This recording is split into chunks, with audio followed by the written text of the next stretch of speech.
let's bring it back to our topic of self-love, self-discipline, and self-discovery. Remember that when we merge all of these together and we utilize them in our life, in our everyday interactions and our growth, what we're really doing is we're setting a strong foundation for ourselves for personal growth.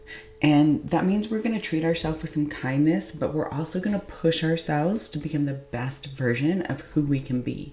And with these, again, we can utilize all three of these in different aspects of our lives. And so this topic for this video is relationships, family, friends, and romantic. So how can we merge these three things together to help us be better in our relationships and strive to just have some nice time with people? So we can self-discover. So that means we're going to understand our attachment style. And I have previous videos that talk all about different attachment styles and give examples. I think it's really important that we understand this, especially if we don't have a secure attachment, right? If we have the anxiety attachment or the disorganized attachment or the ambivalent attachment, it's really important that we kind of understand how we were raised, right? What attachment style, and are we now doing the same attachment style in our relationships? And maybe we don't realize it. Maybe we do and just need some help to work through that. And so this is a good one to know. Know your attachment style. And if it's not a fantastic attachment style, know how to go from an insecure one to a secure one so you can develop the kind of relationships that you really want to have. The other thing is know your love language, right? Not everybody that you're with is going to have the same love language as you are, whether that's friends, right? Family, or our partners, romantic partners in life. But if we know our love language, then we can communicate that, because the other person on the other side may not understand what we need or what we're not getting in the relationship. So it's really important just to be able to communicate effectively and to communicate with emotional regulation, right? And that goes back to attachment styles, really.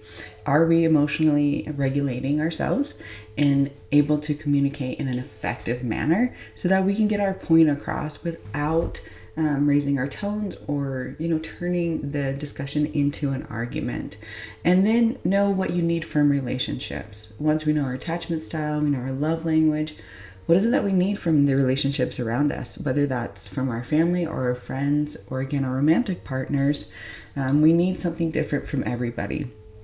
And are these relationships serving us? And really, are we serving other people's relationships, right? We don't want other people to drain our energy, but we definitely don't want to drain them. And you want a relationship to be 50-50 the majority of the time.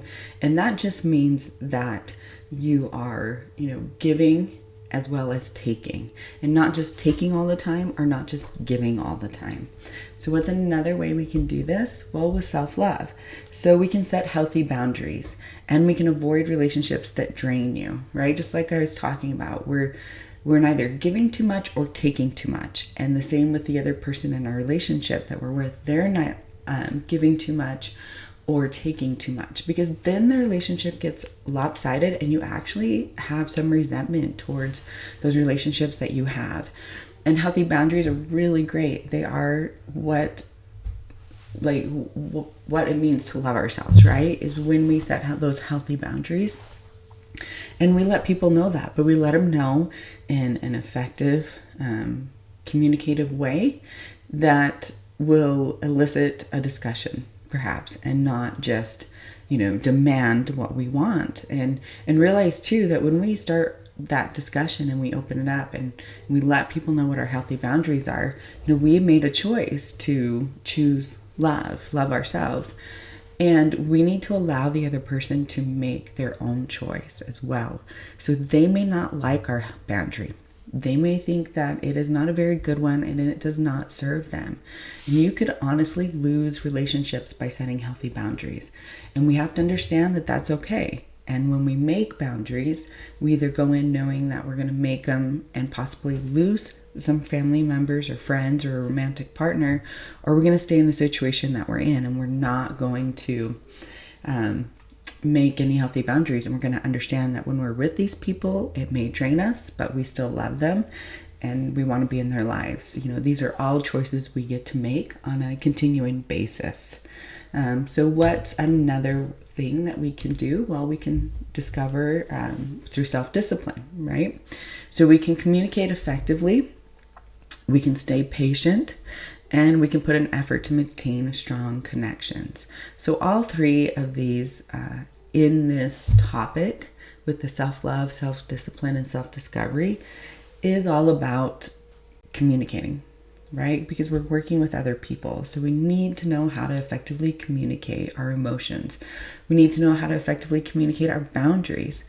We need to understand that we don't want to be around people who drain us, and we don't want to be a drain on other people. So if we're not working for other people, we need to understand that relationships come and go, and sometimes it's just not our time, right? And maybe we just need to pause some relationships and come back to them later.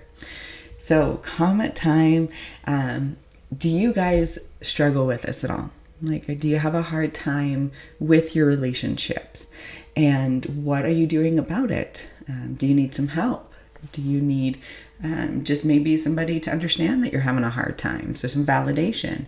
Are you really great at this? Do you really have an easy time making healthy boundaries and communicating in an effective way and maintaining those strong connections?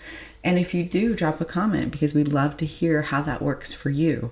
I really do think, and I know I've stated this before, that I believe we learn from other people's examples and comments, and the way they live their life, and what tools work from them, because then that could work for us as well. So let's just get the conversation started.